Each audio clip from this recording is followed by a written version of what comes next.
Assalamualaikum warahmatullahi wabarakatuh. Rabbi shrah li sadri wa yassir li amri wahlul 'uqdatam min lisani yafqahu qawli.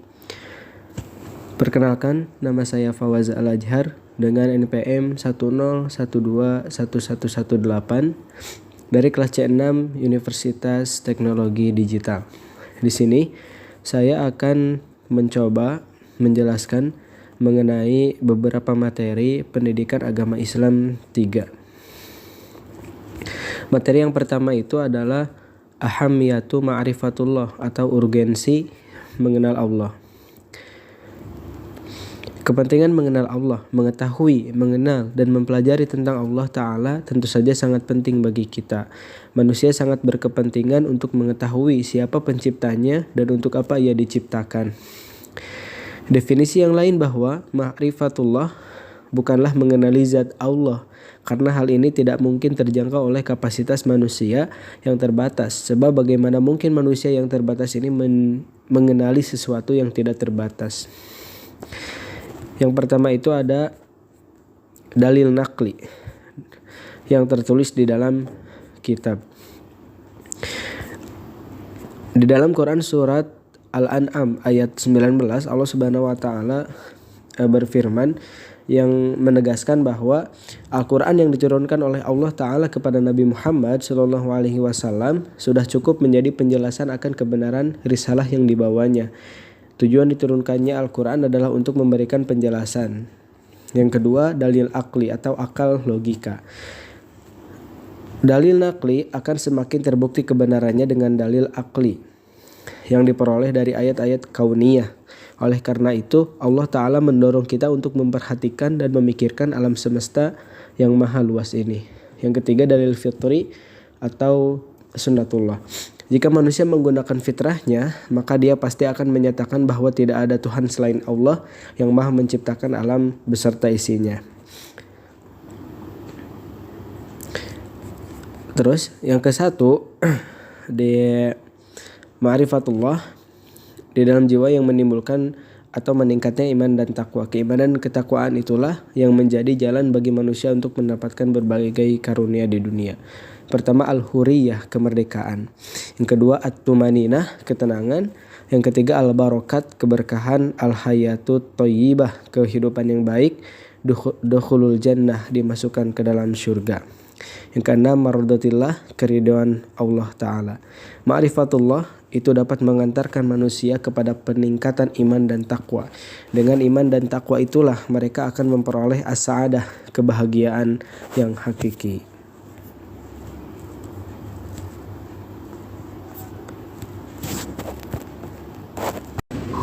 Materi yang kedua ada al-mawani fi ma'rifatullah atau sifat-sifat yang menghambat pengenalan terhadap Allah.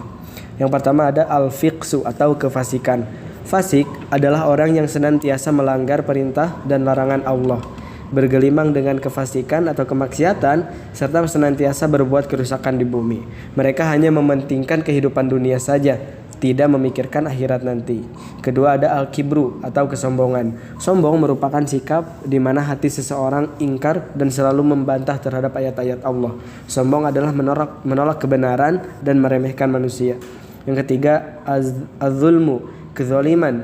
Kezaliman adalah meletakkan sesuatu bukan pada tempatnya. Kezaliman yang paling besar adalah syirik. Yang keempat, al-kizbu atau kedustaan. Kedustaan atau dusta adalah sikap bohong, berpura-pura, dan pengingkaran terhadap ayat-ayat Allah. Yang kelima, kasratul ma'asyi, maksiat dan dosa. Orang yang banyak melakukan banyak dosa atau maksiat akan susah untuk mengenal Allah Subhanahu wa taala. Yang kedua, sifat yang berasal dari penyakit subhat. Jahlu, kebodohan atau kejahilan. Bodoh atau jahil yaitu tidak mau memikirkan ayat-ayat Allah Subhanahu wa taala, baik ayat qauliyah atau ayat kauniyah. Al-irtiyab, keraguan. Sedikitnya ilmu dan ma'rifah, bisa dikatakan pula keraguan ini muncul dari kebodohan. Ketiga, al-inhiraf, penyimpangan. Manakala manusia tidak mau berpegang teguh kepada petunjuk Allah Subhanahu wa taala, tidak mau berkomitmen melaksanakan tuntunannya, mereka malah mengikuti hawa nafsu dan akal pikirannya. Yang keempat, al-ghaflah, kelalaian. Jika manusia tidak menggunakan potensi dirinya untuk memahami ayat-ayat Allah, maka akan terhalang dalam mengenalnya. Materi yang kedua ada at-thariqu ila ma'rifatullah atau jalan menuju pengenalan terhadap Allah Subhanahu wa taala. Yang pertama, jalan menuju Allah. Allah Subhanahu wa taala tidak menampilkan wujud zatnya yang maha hebat di hadapan makhluk-makhluknya secara langsung dan dapat dilihat seperti kita melihat sesama makhluk. Jangan sekali-kali berpikir tentang zat Allah. Makhluk-makhluk yang menjadi tanda kebesaran dan keagungan Allah inilah yang disarankan di dalam Al-Quran agar menjadi bahan berpikir tentang kebesaran Allah.